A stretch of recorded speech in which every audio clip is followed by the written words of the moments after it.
Pareil, vous avez fait ce travail et vous m'avez envoyé votre travail si vous avez bien respecté les consignes. Et vous arrivez alors à la question 11. De quelle couleur apparaissent les vecteurs vitesse instantanée? Donc question 11.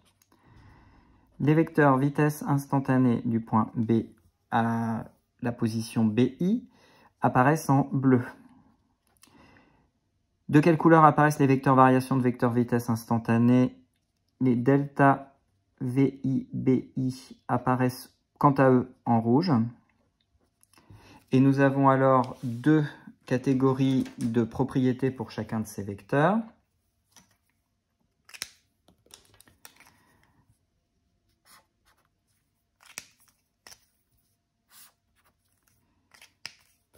Première catégorie, le nom. Je ne recopie pas, il vient d'être noté au-dessus. Le point d'application.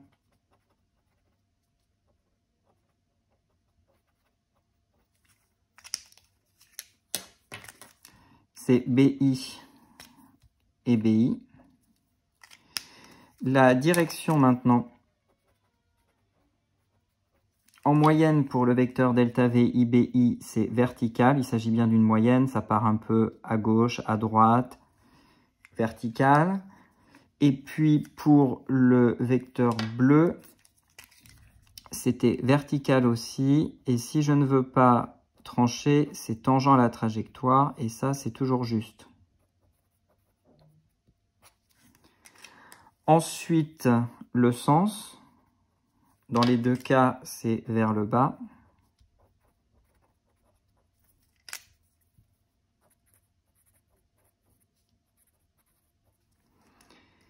Et la seule caractéristique que je ne pourrais que difficilement donner, c'est la norme.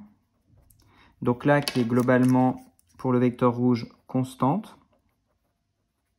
Là aussi, il y a un effet de moyenne, ça augmente, ça diminue, mais ça varie autour d'une valeur constante. Alors que pour le vecteur bleu, cette norme ne cesse d'augmenter.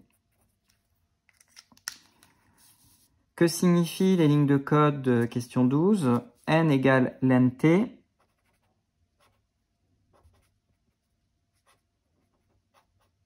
C'est le nombre de valeurs dans la liste T.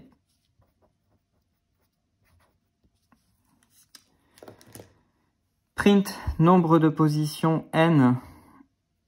Bon, c'est toujours la même astuce maintenant. Ça affiche dans la console du texte, puis valeur, puis texte. Question 13. Montrer que les résultats obtenus corroborent la deuxième loi de Newton sur le fait d'une relation mathématique qui vous est rappelée ici. Et en fait, nous n'avons pas vu que ça s'appelait la deuxième loi de Newton à proprement parler dans le programme, même si je vous en ai parlé un peu. Eh bien, vous pouvez voir que le vecteur delta VIGI réel, qui est celui que j'ai tracé, divisé par 2 delta t. C'est exactement ça qui a été tracé, pour être très précis. Donc, je ne me suis pas contenté de faire calculer delta VIGI réel, mais j'ai divisé par 2 delta t. Eh bien, ça, ce vecteur-là, a 5 caractéristiques qui ont été rappelées ci-dessus. Notamment, vous pouvez remarquer que c'est le même point d'application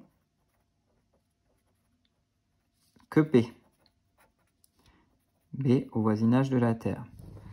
C'est la même direction que le poids au voisinage de la Terre. Le même sens que le poids au voisinage de la Terre. Le même point d'application, c'est fait, la même direction, le même sens, le même nom, non. Et il ne me reste plus qu'à vérifier la norme. Vous avez obtenu une valeur moyenne qui est de l'ordre de 9,5 newtons par kilogramme, je crois.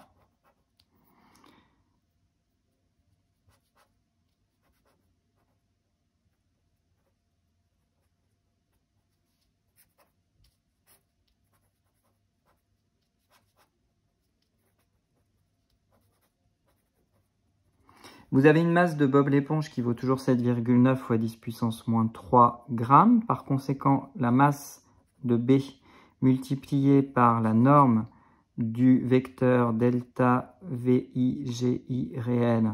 Je pourrais peut-être remplacer G par B pour m'adapter à la situation quand même. Divisé par 2 delta T,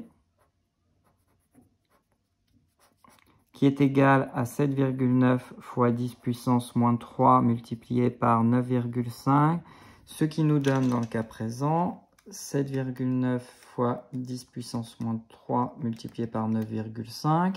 On trouve 0,075 newtons.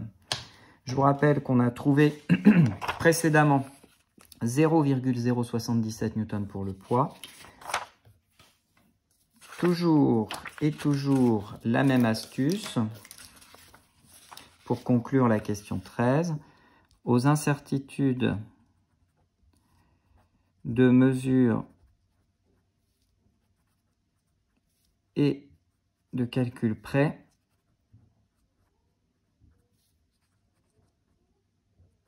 la deuxième loi de Newton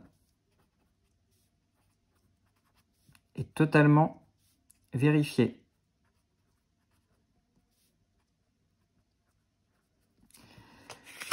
La suite de cette activité, c'était l'analyse d'un certain nombre de paramètres.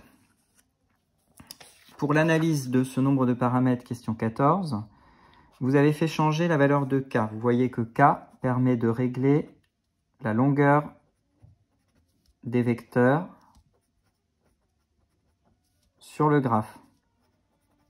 Donc la longueur réelle, elle est calculée, mais par contre la représentation, c'est donc l'échelle des vecteurs qui est modifiée par ce calcul, par ce paramètre, pardon.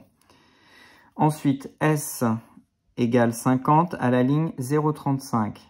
Donc ça, c'est la taille des marqueurs de points.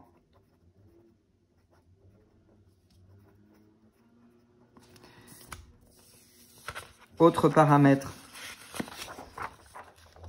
que vous obtenez pour C, C permet de choisir la couleur des marqueurs de points.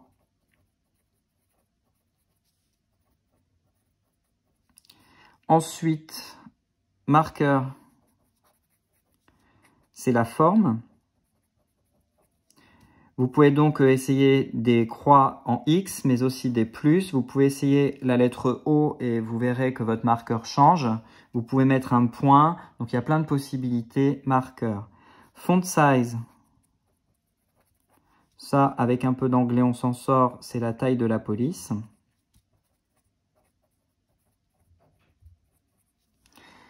Et pour finir,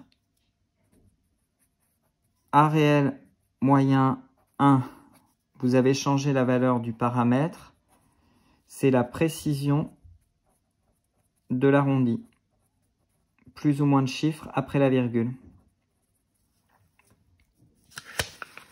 Pour la fin de l'activité, il s'agit d'un entraînement à nouveau sur exactement les mêmes questions. Je ne vais donc pas procéder à la correction des diverses questions qui sont associées à cette fin de fascicule, puisque c'est un peu la même démarche, et pour être honnête, c'est totalement la même démarche. Et vous obtiendriez de la même façon une conclusion qui est que la deuxième loi de Newton est totalement validée par cette expérience. Bien entendu, aux incertitudes de mesure et de calcul près, vous obtenez une valeur de l'accélération moyenne qui est un peu plus éloignée de la valeur théorique attendue, mais le résultat reste tout à fait tolérable au regard de la grande quantité d'erreurs de mesure qui peuvent être menées, que ce soit au moment de l'étude de la vidéo ou que ce soit au moment des calculs, donc des erreurs de calcul cette fois-ci. Nous en avons terminé avec cette activité expérimentale. J'espère que vous en êtes bien sortis et je vous souhaite une très bonne fin de journée. Au revoir.